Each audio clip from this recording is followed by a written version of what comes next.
Hello, classmates, professor, or random person that ended up on this video. My name is Samantha Wheeler-Smith, and today I will be talking about corporations in the digital age, and more specifically, the challenges that corporations face in today's world of constant connection.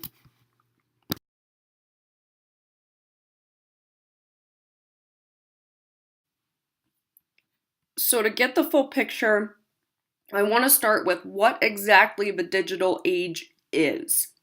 It started in the 1970s when personal computers became a thing. If we fast forward 5 decades to now, this technology that was founded in the 70s has been developed so much that we have smartphones that put messages in our pockets and laptops that allow work to go with us pretty much everywhere.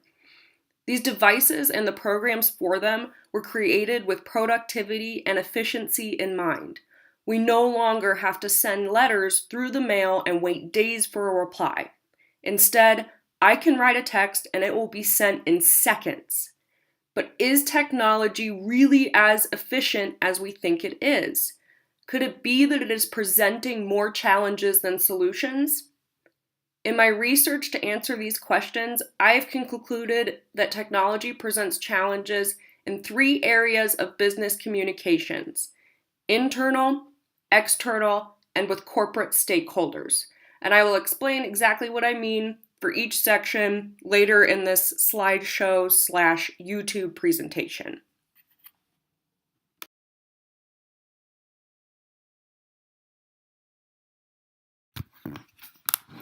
So when I say internal communications, I mean when peers interact with peers, supervisors talk to supervisors, or supervisors talk to subordinates.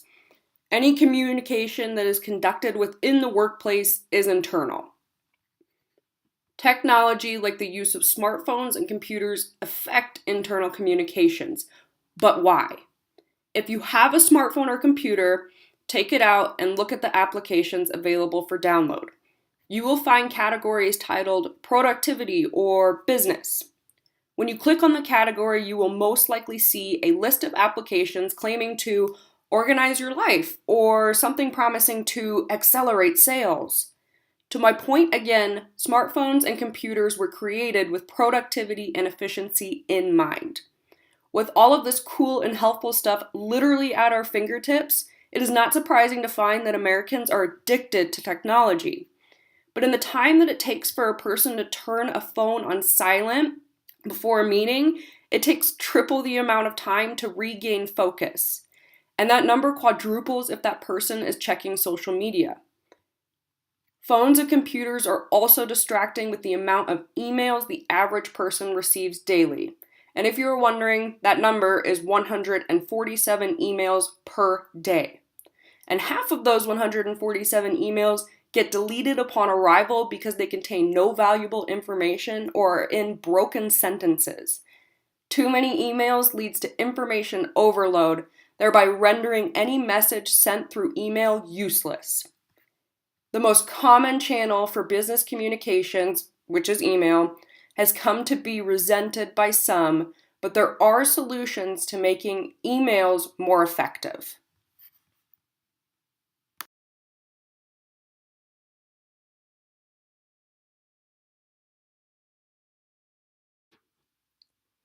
Emails are appropriate for internal communication when the message being sent is short, informal, and does not contain sensitive information.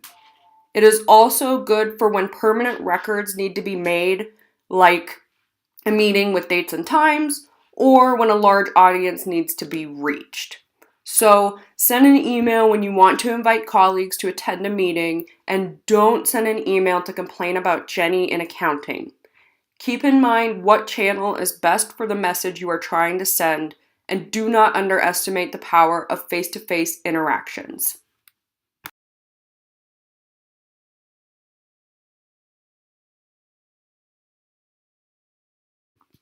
Technology also challenges the way businesses present themselves to their audience. They use Facebook, blogs, and websites to reach their customers. To put this challenge into context, I'm going to tell you about how Domino's Pizza got firsthand experience on the double-edged sword that is an online presence. In 2009, Domino's hired a reputable online advertising agency to boost their online presence. The agency delivered, and Domino's was able to reach a larger audience than they ever had before. But of course, this situation was not without its negative. Shortly after, a video went viral of 2 Domino's employees being lewd on the job. And I'm not going to go into detail about their actions, so if you would like to see for yourself, I have included a link to the YouTube video. Like all other outrageous things posted on the internet, the video of employees behaving poorly went viral and customers were understandably outraged. Domino's released an apology, but the damage to the brand's name had already been done. Domino's was gaining a huge following through social media, and then a mistake went viral. Having a large audience means that mistakes will be seen.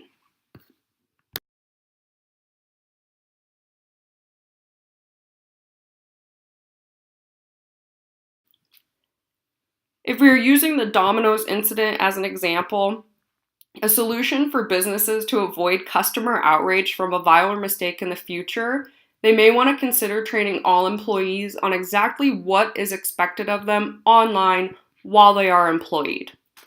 Businesses want their employees to have a social media presence, but it should be done in a respectful manner. If employees are trained and actively try to put their employer in a positive light, consumers may be happier, thus creating a feedback cycle like the one I have included here.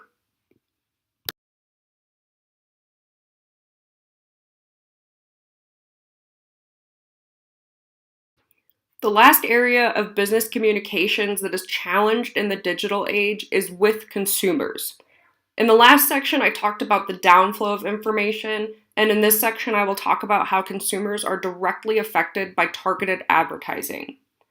Targeted advertising is technology that allows networks like Facebook and YouTube to collect your personal data to produce an advertisement that you may be more likely to respond positively to.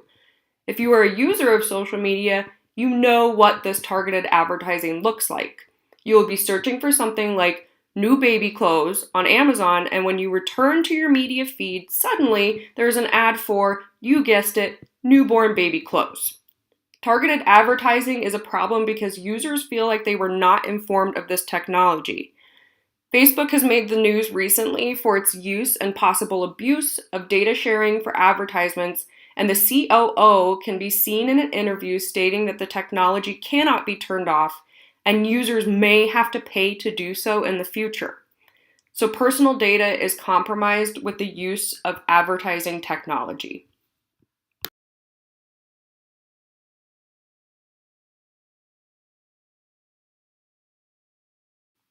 To experience targeted advertising and its effects for myself, I conducted an informal experiment. While on YouTube, which is my favorite form of entertainment, I always skip the ads that pop up before my video starts. To see if targeted advertising is real, or at least the technology behind it, I chose not to skip an ad that was for a fitness company called VShed. I am not and have never been interested in fitness, so I figured this was probably the perfect subject. The first ad for VShed was ordinary and 30 seconds long. The second ad was 1 minute long, and the third ad was 3 minutes long. Each ad got more personal, with the last having the man start with, "I know you are tired of seeing my ugly mug on your screen, and if by the end of these 3 minutes you still do not want to get fit, you will never see me again." VShed got the information that I was not skipping their ads, so they amped up each video trying to sell me their program. Long story short, I was intrigued and purchased the program. Technology persuaded me to purchase something that I was not previously interested in. This is equally fascinating and terrifying. So, is there a way to avoid targeted advertising? Whether you want to protect your information or just not have companies constantly pushing product onto you, the best solution would be to abstain from social networks completely. Since that may not be practical, the next best option would be to limit the personal information you provide and determine which sites may be putting you at risk by selling your data.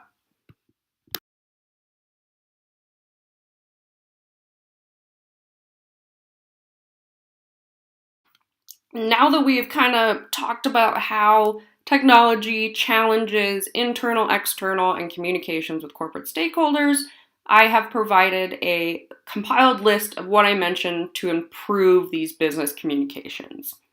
When interacting with colleagues, put the phone down, do not abuse emails, and consider what channel of communication is best for the message you are going to send.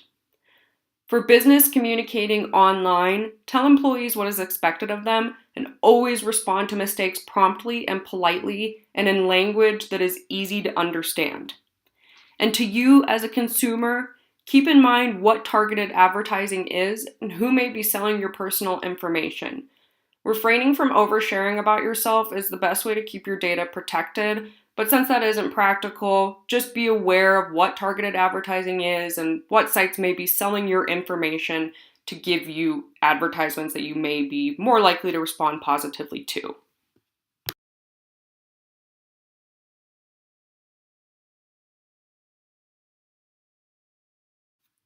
With all of this said, I think it is important to consider the future of business communications. Analysts estimate that artificial intelligence may take over 60% of the average worker's daily tasks, like phone calls and emails.